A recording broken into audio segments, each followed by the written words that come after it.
ಮೂಲಂಗಿ ಸಾಂಬಾರು ಇಷ್ಟಪಡದೇ ಇದ್ದವರು ಈ ರೀತಿ ಒಮ್ಮೆ ಸಾಂಬಾರು ಮಾಡ್ಕೊಂಡು ತಿನ್ನಿ. 1 ಪ್ಲೇಟ್ ಅನ್ನ ತಿನ್ನೋರು 2 ಪ್ಲೇಟ್ ಅನ್ನ ತಿಂತೀರಾ. ಮುದ್ದೆಗೆ ಕೂಡ ಇದು ಒಳ್ಳೆ ಕಾಂಬಿನೇಷನ್ ಅಂತ ಹೇಳ್ಬೋದು. ನೋಡಿ ಹೇಗೆ ಮಾಡೋದಂತ ನೋಡೋಣ. ಮೂಲಂಗಿಯನ್ನು ಮೊದಲು ಕ್ಲೀನಾಗಿ ತೊಳ್ಕೊಳ್ಬೇಕು. ಸೊಪ್ಪು ಮತ್ತು ಗಡ್ಡೆನ ಕ್ಲೀನ್ ತೊಳ್ಕೊಂಡು ಹೆಚ್ಚಿಕೊಳ್ಬೇಕು ಚೆನ್ನಾಗಿ. ಆಮೇಲೆ ಒಂದು ಕುಕ್ಕರ್ಗೆ ತೊಗರಿಬೇಳೆ, ಹಸಿಮೆಣಸಿನ್ಕಾಯಿ ಹಾಕಿಬಿಟ್ಟು ಟೊಮೆಟೊ, ಹೆಚ್ಚಿದ ಮೂಲಂಗಿ, ಸ್ವಲ್ಪ ಶೇಂಗಾ ಕಾಳು, ಇದು ಆಪ್ಷನ್, ಹೆಚ್ಚಿದ ಸೊಪ್ಪು, ಮೂಲಂಗಿ ಸೊಪ್ಪು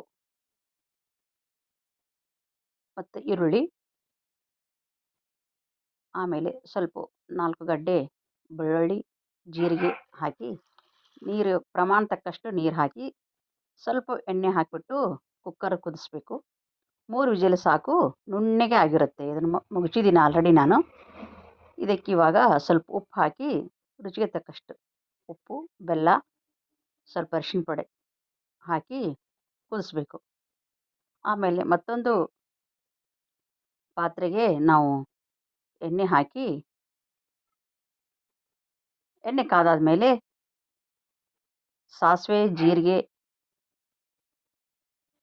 1 ಮೆಣಸಿನ್ಕಾಯಿ ಒಗ್ಗರಣೆಗೆ, ಕರಿಬೇವು ಹಾಕಿಬಿಟ್ಟು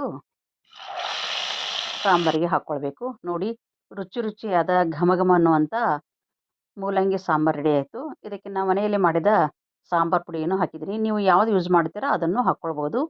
ತುಂಬ ಹೆಲ್ದಿಯಾದ ಸಾಂಬಾರು.